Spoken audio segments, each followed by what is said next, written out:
Okay, it was good to get the victory on the road down in Pasadena. It was a hard-fought game. Obviously, went down to the wire.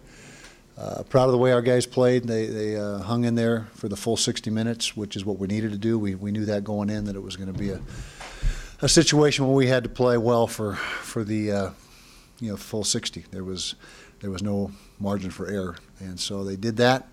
A lot of great individual performances. Offensively, Booker, came through again for us, 150-plus yards. Kendall Thompson came in relief of Travis and really made the most of that opportunity. The kicking game, we talked about Nate or Liz talked about Nate and Andy and what they did. Didn't really get a lot going in the return game in special teams. They did a nice job keeping Kalen Clay to a minimum. Defensively, Nate Orchard was the headliner.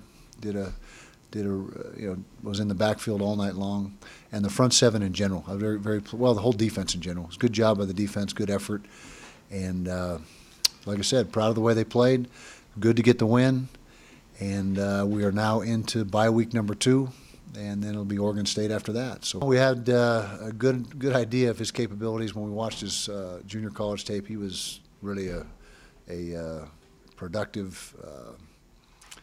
High-level runner in junior college, and so when he got here in spring, it's kind of like I liken it to how John White first entered the program. He was here in spring, didn't make a big splash, kind of like Devontae in this past spring, but you saw the potential, you saw the signs of what he was capable of, and what his potential was. And then this, in the last couple of weeks, things have started to click for him, and he really has played. So I'm going to say no, it wasn't a surprise, and he's doing things that we hoped he was going to do when we recruited him. Is Kendall Thompson the new starting quarterback? Haven't decided that yet. We're still working through the depth chart. That'll be released probably Wednesday.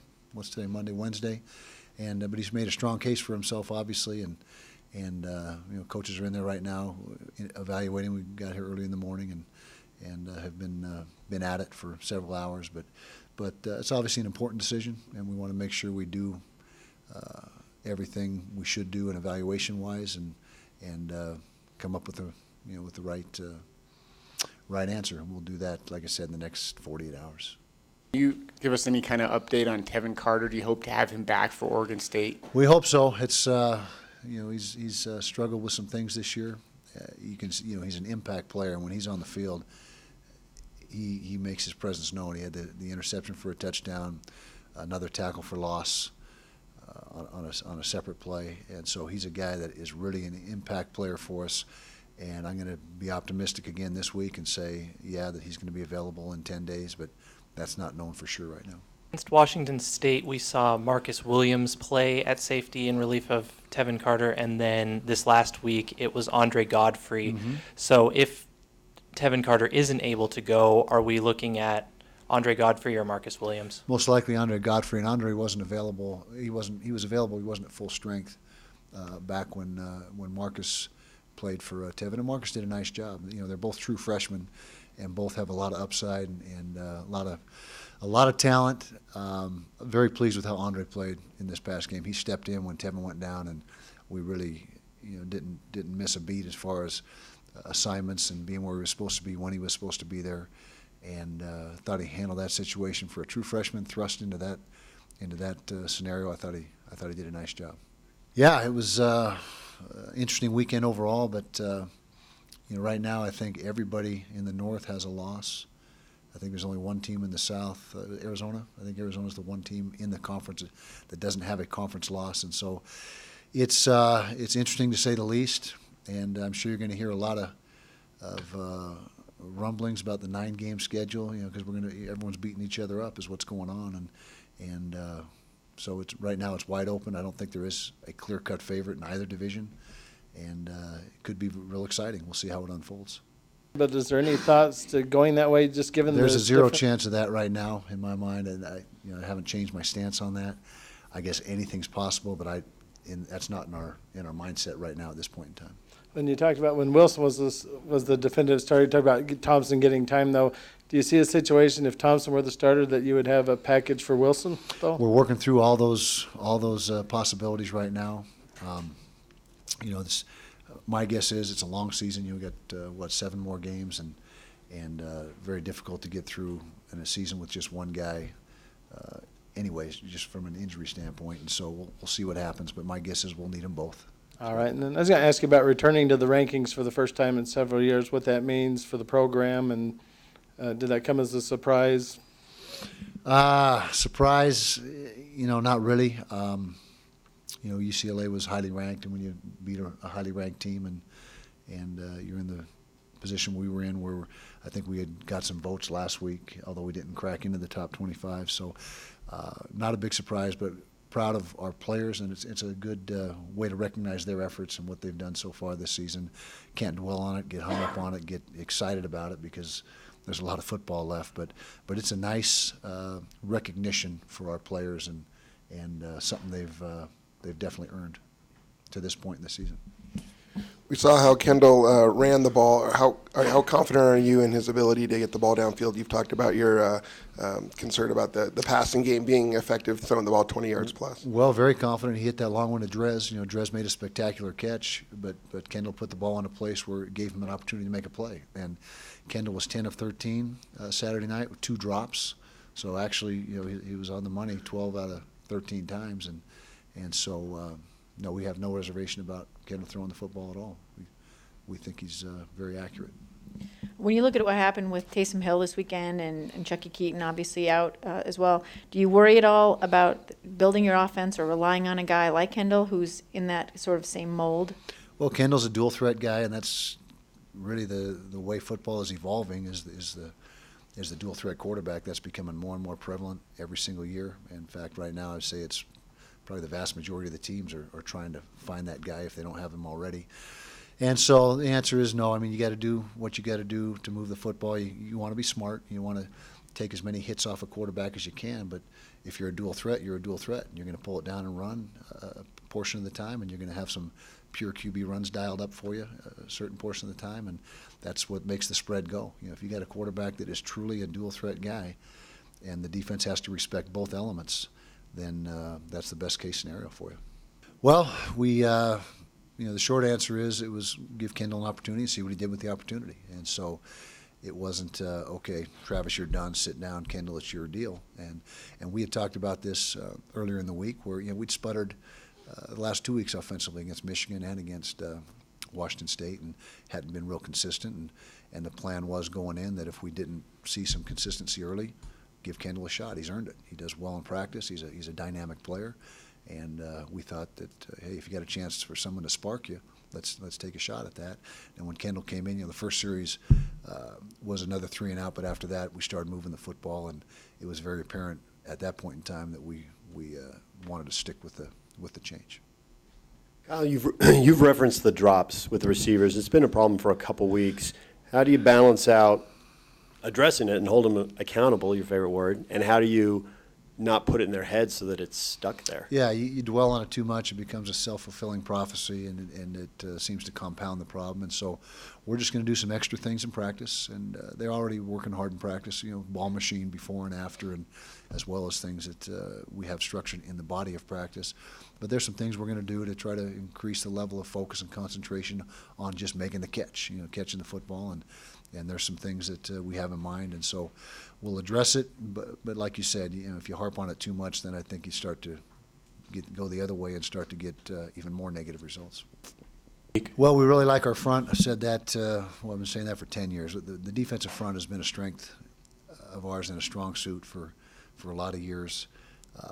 We had great sack production last year. We've had good sack production up to the UCLA game, and then obviously a breakout game with our sacks and tackle for losses in that game. But I'm not going to say that we had any one or two offensive linemen of theirs pegged as weak spots. We just feel good about our defensive line, and it's headlined by Nate Orchard. He's the leader of that group, probably the leader of the football team. And they got after it. The majority of those 10 sacks were on 4-man rush. We did bring pressure a certain percentage of the game, but the majority of the sacks came off of 4-man rush. Every time I've watched your defense, I see number 41 around the football. Will you talk about Jared Norris and what he does for your team? Jared Norris, just a blue-collar guy, a guy that's not real flashy at times. He just gets his job done, snap in and snap out. He's got instincts. He's around the football, and both he and Gianni are the same way. They both got very good instincts. They're active, they're tough, And Jared, I think, is one of the more underrated players in this conference. I think he's one of the best linebackers in the league, and doesn't really get the recognition that he deserves. But if he keeps playing the way he has, it'll come eventually. Kyle, after the game, Nate Orchard said something about hoping to get some chillax in and hoping that you'd get a week to rest up in that. What's the plans this week for the Get Utes? some what in? He said chillax. You guys tell me what that is. Chillax? What's chillax? Chill and relax? I think. Okay. It was way over my head. I'm old. No, I didn't invent it. Nate Orchard said it.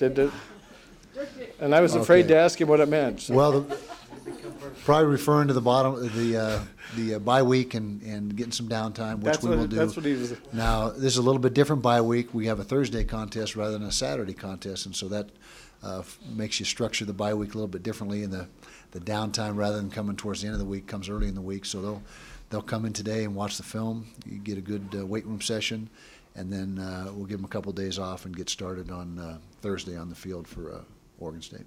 And can you just expand on Nate's game, obviously, to tie the school record with sacks in the game and then to spearhead that 10-sack effort? Just Yeah, he's obviously doing things right. He was phenomenal, and said in fall camp, if we're going to be a good defense, Nate Orchard needs to be a force off the edge, and he's been just that through 5 games.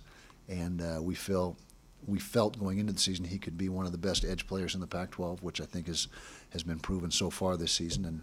And the 2 most valuable commodities for a defensive coordinator are an edge pass rusher and a shutdown corner. And we feel like we're close to having that situation for us.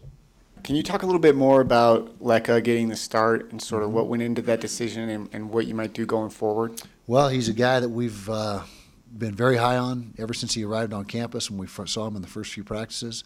He's just a redshirt freshman. He's really matured and started to figure things out. Not that he was any discipline issue or anything like that early on, but he's just starting to figure out what it takes to play Division I football from a mental approach and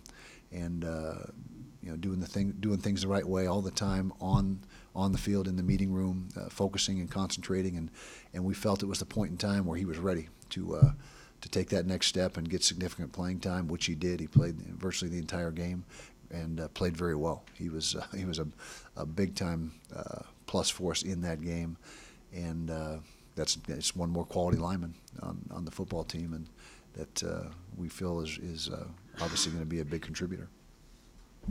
Your Pac-12 road record hadn't been good over the last 3 years. To get this win, is it a breakthrough? Does it mean something going forward, or is it just one standalone game? Well, time will tell.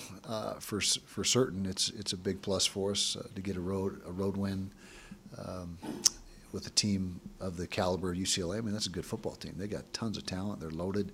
It's the Rose Bowl, great environment, and so that's a good win for us. But you got to keep going. I mean, there's no telling. What the future holds, but we hope that it gives us confidence and momentum going forward.